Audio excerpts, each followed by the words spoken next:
So as Professor Lennon also said, you want to be able to have a good conversation. Are you cheerful? Can you present yourself well? Can you talk about your interests in an interesting way? So it's very important to be able to cultivate your personal interests and not just be thinking about exams and your grades and finding the correct answer. So to draw on a little bit of my experience being on the Oxford College admissions panel for classics, when we've been interviewing candidates, we weren't necessarily looking for very polished candidates. Of course, if we had people with top grades and very, very good essays that they sent in, of course we'd be very pleased to see them. But those people could also fall apart in interview. And what we wanted to see is students who could think on their feet, who had critical thinking, who, if you gave them, for example, a text, would be able to think through the text and tell you why they thought the text was about a particular subject, where they found the evidence, how they related the evidence to the overall theme in the passage. And it didn't really matter if they got some of that wrong. It more mattered to see whether they actually could think through their argument and could engage in an interesting discussion with the tutor or the professor. So again, this taps into this idea of their ability to form opinions. It's not necessarily that you always have to, get the right answer. It's more to be able to explore different things and to also draw on knowledge from other areas. Right, to be more creative in your thinking and to not necessarily just saying, okay, I'm thinking about classics, so that's the only thing that I can think about is this. But you can be more resourceful and draw information from other subjects. So fundamentally, I think it's are you interesting? When we were talking to professors about this in terms of interviewing candidates, they just want to have interesting students who are obviously academically very solid, but who can also have an interesting discussion with them. They want to be able to teach interesting students, right? A lot of professors, a lot of tutors are kind of preoccupied with their research. So when they're teaching, they want to be able to be stimulated themselves as well. Obviously, for the most selective schools, you need to be good at maths and English because you're going to be tested in both and they have equal weight. But for me, I would always rather take someone who was very good at maths and rather weak at English than someone who was average at both, actually. Mm-hmm.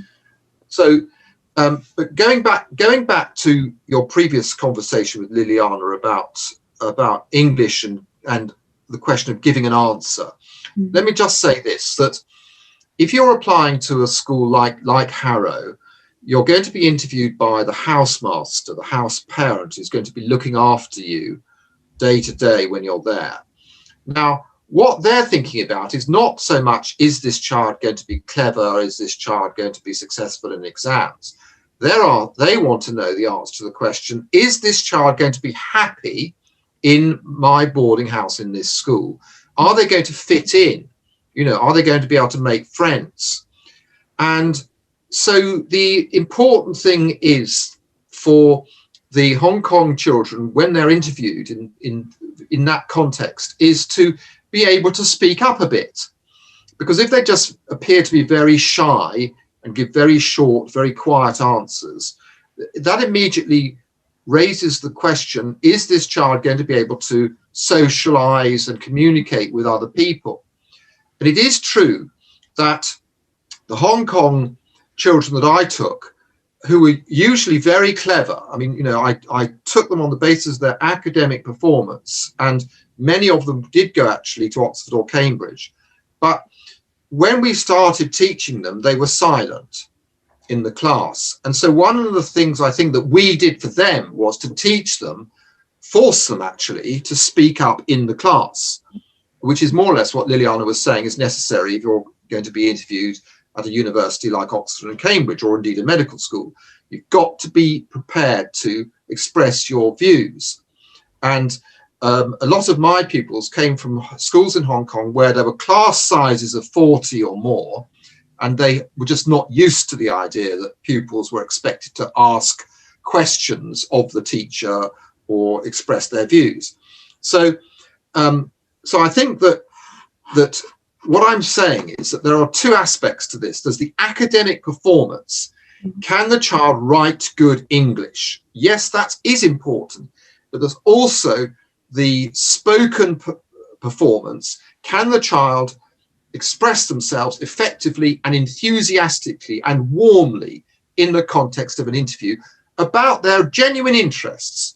So going back to your question about the 9-year-old child, what can I do to prepare them? Well, I just do want every 9, 10-year-old to be able to say that they've got 1 or 2 interests, and to be able to speak about them in an enthusiastic and informed way.